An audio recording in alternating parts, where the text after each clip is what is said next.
On memories, and right now you can get the Big Boy Pizza Burger regular or flying style for just $1.69, or the double pizza burger for just $3.69. Just get in the line. From our house to yours, welcome home to the Big Boy, where new memories are created every day. Welcome to Marauders Weekly on NBC North Dakota Sports. Marauders Weekly is your exclusive home to University of Mary Marauder athletics all season long.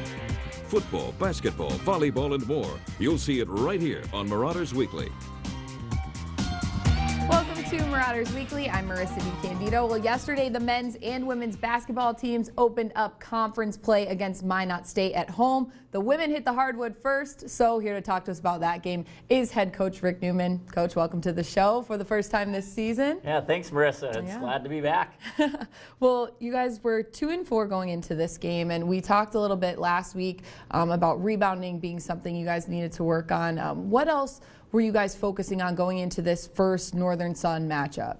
Offensively, we're trying to focus on sharing the ball a little bit more. We kind of got dribble happy in our preseason, and so this past week we did some things that are a little bit out of character. I mean, we emphasized a certain amount of passes within certain scrimmage segments, and then on the defensive end, not only rebounding, but just trying to do a better job of finishing possessions. So we did some things again in practice that were a little bit different, where scoring certain segments, the only way you got a point is if you actually got a stop. So we really enjoyed the fact that we had a chance to go back and practice for 5 days leading up to Minot State. Yes, before that you guys had a little bit of a short time in between all your games going into the last couple. So Minot State, though, going into this one undefeated, first conference game, what were you preparing for specifically against the Beavers? Well, Minot does a good job of their half-court offense. It's called the Chin Series. It's a little bit of like a Princeton look if you're familiar with basketball. So we had to spend some time working on the cuts. It's a very, Reed-centered offense, and we'd seen it a couple times in the preseason, so it was a little bit familiar with our girls, but they just do a nice job, and then also they do a really good job of isolating certain players in mismatch situations. So we spent a lot of time just trying to figure out who we might be matched up with, how we were going to defend them in the post, and then certainly which shooters we couldn't afford to leave because they have some very talented players on the perimeter as well. Yes, well, we did see a lot of those cuts in the game from Minot, but let's take a look at the first half highlights from this one. The Marauders starting out very strong, neck and neck early, but Brittany Dietz gets the Marauders run going with a steal at the top of the key, gets the bucket. Mary goes up 8-7. Dietz played all 40 minutes yesterday. Later on, Danny Williams dishes it to Caitlin Haig. Marauders take a 15-9 lead with that, and the Beavers take a timeout. They couldn't hold the Marauders off for long, though. Dietz misses the layup here, but Rachel Weir crashing the boards, gets the rebound. Danny Clark gets the three-pointer on that one. Now, Coach, you mentioned second chance points being a problem in the first couple of games, but you outscored Minot 7-2 in that area. What was the difference yesterday? I just thought we pursued the ball really well, and then, we did give up quite a few offensive rebounds in the first half, but fortunately our second shot defense was better. In the second half, then we really tightened it down and only gave them 3 offensive rebounds. Well, Brittany Dietz there, another basket for her on that one down low, and later on, Minot State trying to get something going, but Haley Hibbs comes up with the big block. 3.5 minutes left in the first half. Hannah Larson gets the ball down low, goes up for the layup, can't get it. She battles for her own rebound and puts it up for the bucket. Marauders up 10 now, 27-17. Beavers trying to cut the lead before the half. Kingsbury gets it out to Katie Hardy, who hits the jumper and cuts the lead to 8. But Mary goes back down the floor, and Danny Williams is able to find Sloan Turner down low, gets the turnaround J to make it 31-21. The Beavers would score once more going into halftime. So the halftime score in this one, 31-23. Marauders have the lead. Brittany Dietz, the leading scorer in the first half with 15 points. Now, Coach, only 2 for 15 from behind the arc in the first half. Any concerns there with that?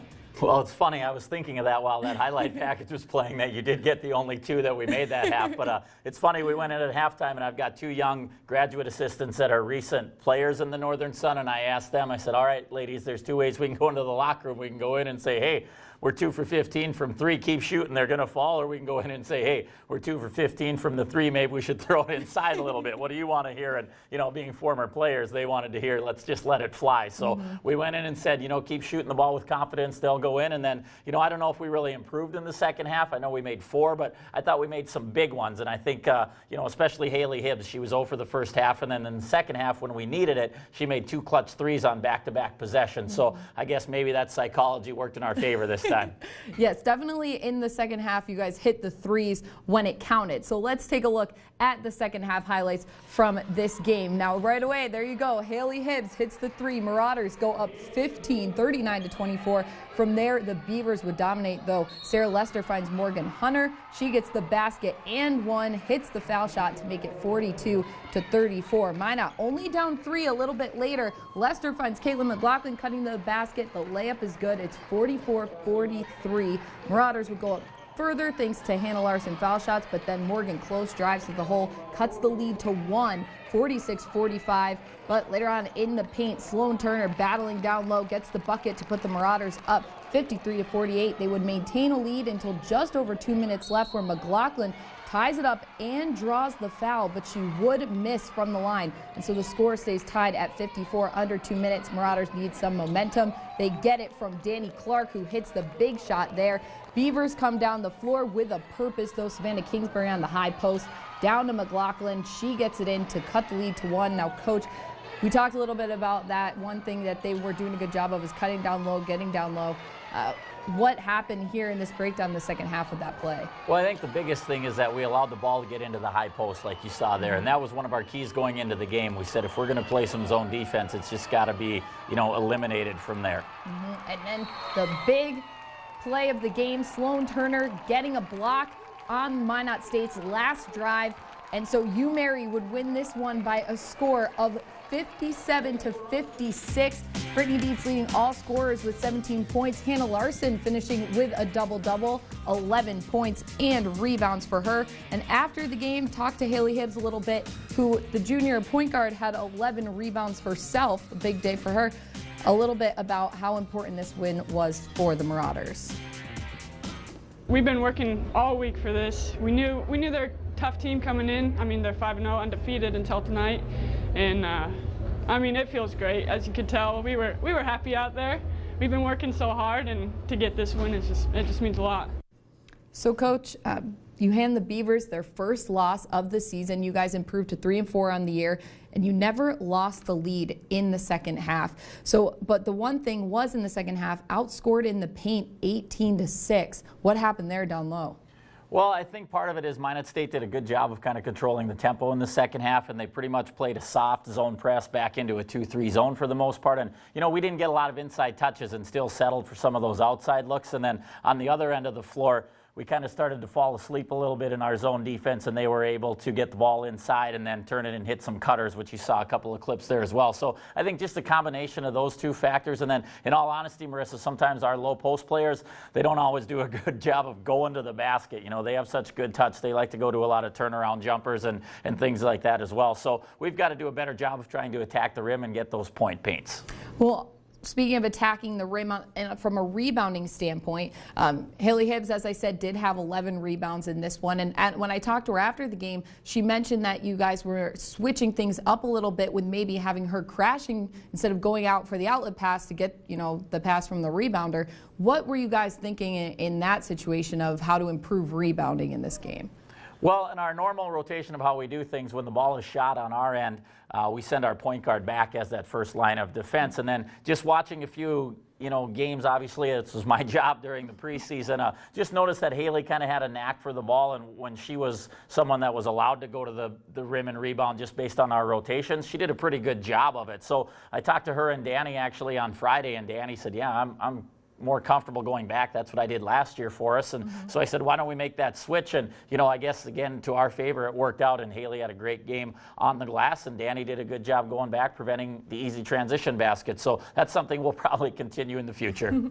Well, this week, heading to Northern and Moorhead. Northern ranked 12th right now, and they stopped Moorhead yesterday by a score. They beat them by 32. So they have a big presence down low. And Rachel Krogman, she reached the 1,000 point mark yesterday. yesterday. How do you stop a player like that? What are you preparing for specifically for Northern?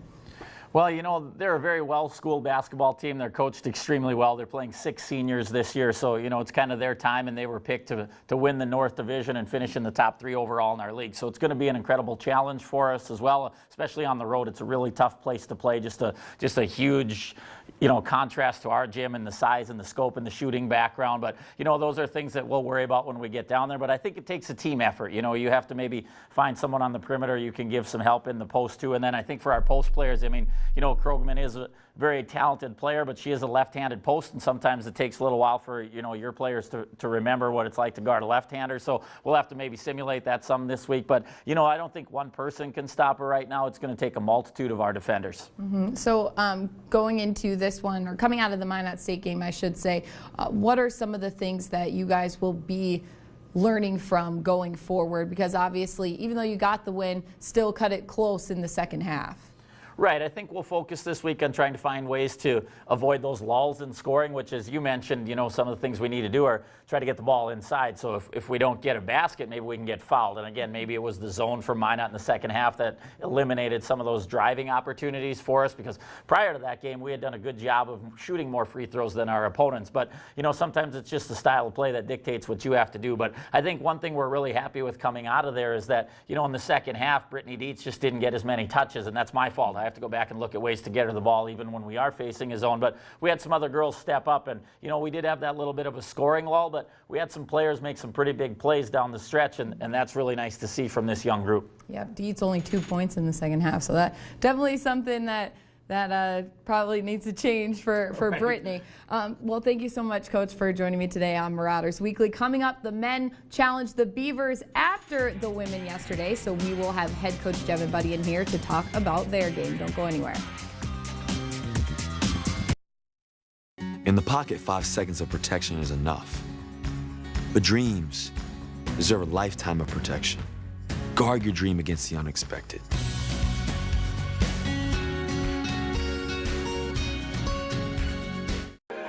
For the best in outdoor activities, join us this weekend for Ultimate Outdoor Adventures on NBC North Dakota News. The show airs Sunday mornings at 6 and again at 10.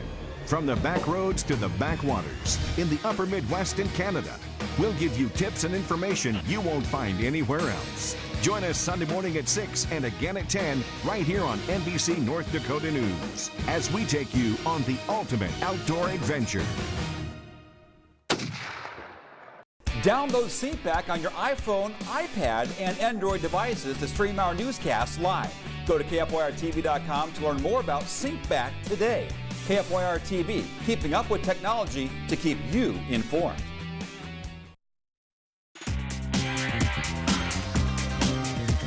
Welcome back to Marauders Weekly. Well, after the women's win over Minot State, the men were looking to take down a 4-1 Beavers team. So here to talk about that game is head coach Devin Buddy. Coach, welcome to the show. Thanks for having me. Well, you guys didn't have many games before starting conference play, at least fewer than the women did, so not as much of a chance to kind of get into game action. What kinks were you still trying to work out going into this? You know what, we've been dealing with some injuries on our team with our exhibition games and then with our 4 non-conference games, so we're still trying to figure out our rotation from that standpoint, and we have a lot of key guys returning, so we feel good where they're at and the minutes that they're going to play. But with the few non-conference games that we get, we are still trying to solidify our rotation, so that's a big thing that we're still trying to do right now. And speaking of the rotation, you guys do have, at least in the first few games, the scoring has been pretty spread out. You guys have had a couple of people in double digits each game. How does that help to know that you have, you know, 3 or 4 players who can put points on the board consistently? No, that's huge for us. Just on a different,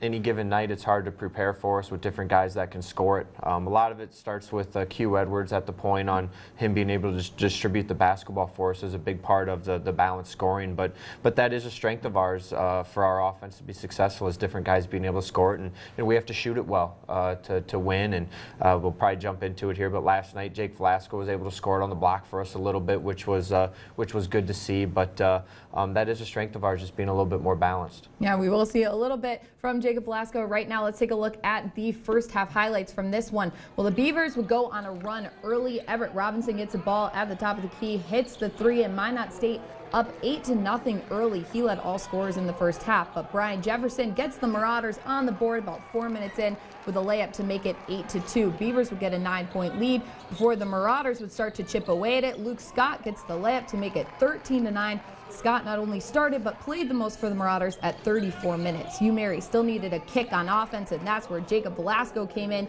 hits the hook shot to make it 18-13, and now here Velasco once again, this time hits the jumper to put the Marauders within 3. Coach, you mentioned Velasco before the game. He had 8 of 10 bench points in the first half. How valuable was he? No, he was big for us because we were settling too much for three-pointers early in the game, especially the first 6-7 minutes, and we needed to establish something down low. So it was good to have Jake come in and do that and just settle us down offensively a little bit. Well, Robinson continued to dominate there with the bucket, but Q Edwards comes up, pulls up for the 3 ball just before halftime to make it 28-23. So the score here at the half in the men's game would be Minot State over the University of Mary 28-23.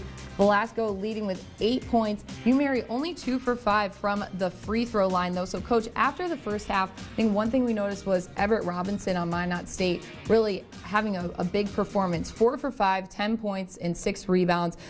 How difficult was he to stop, especially in the first half? No, we were playing him to drive it. I mean, he was 0 for 2 from 3 coming into the year, and then he came out and hit one in the first half, so that gave him some confidence coming in. But with him playing him to drive, I mean, we wanted to see him make one, and then going into the second half as well, he built off it from the first half. We just didn't do a good job of containing him and taking his strength away. So he was a big reason for them to have a good first half and a good game. Well, you mentioned settling for threes in the first half and 1 for 9 from 3-point range.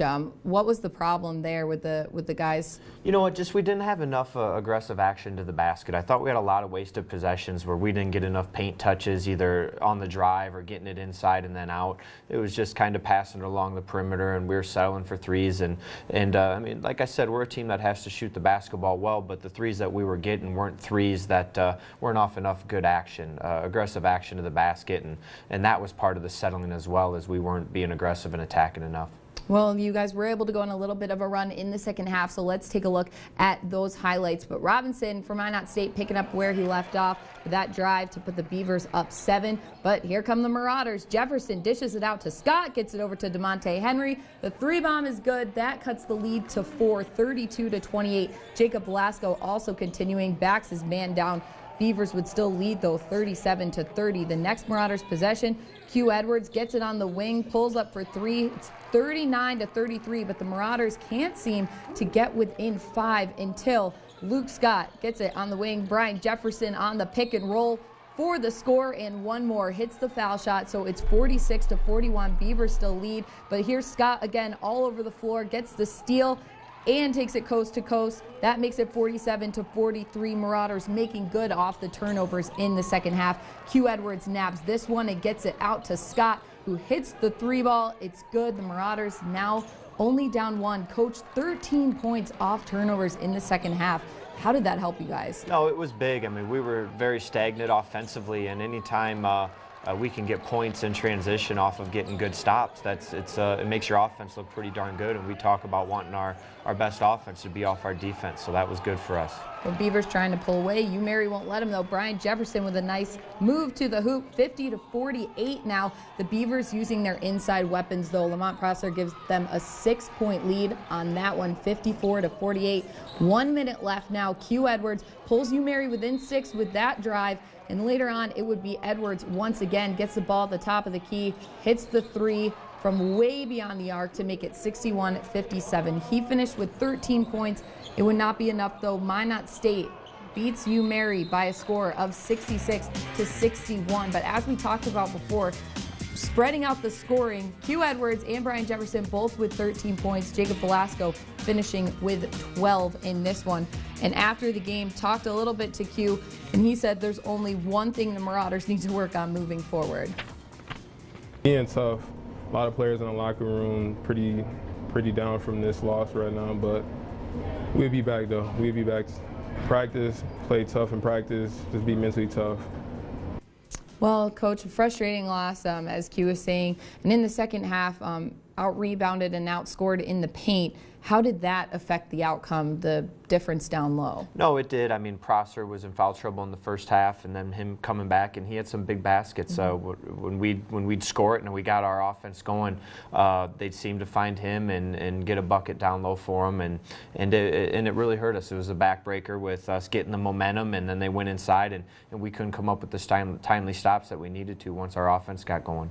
Well, Q Edwards, you did mention before that he is really the catalyst there on the offensive side of the ball. How valuable has he been coming back from his injury last year? No, he's big, and we need more out of him as well. I mean, he's a guy that in basketball they don't count the hockey assist, and sometimes I wish they would, but he's a guy to break down the defense, and we need him to be more aggressive for us and understand that he might have a few turnovers because we can kind of go as he does offensively. And last night, I mean, he had 13, but the thing I didn't like, he had 1 assist and 3 turnovers. I'd like to see him obviously be the positive in the assist to turnover ratio and making more plays for us. What needs to be improved before heading to Northern and Moorhead coming up this weekend? You know what, just being more consistent offensively. Looking back at the film, obviously as soon as the game's over, you think about defense and watching the film as much as I have last night and today. I thought we were, of course there's some things to work on defensively, but offensively I just didn't like the way we came out and wasted too many possessions in the first half, and that only allowed us to have 23 points. So we just need to be more consistent offensively going into this weekend. All right, well, Coach, thank you so much for joining me today. We will have those highlights from Northern and Moorhead next week on Marauders Weekly. Don't go anywhere. Coming up, we'll have a look at the scores from around the Northern Sun in the first weekend of action. There's 4 days to save big during the Black 4-Day sale at Furniture Row. Honey, I got a free 50-inch TV with our new living room group. Honey, I got 20% off home decor. Honey, I scored a sweet new bedroom set.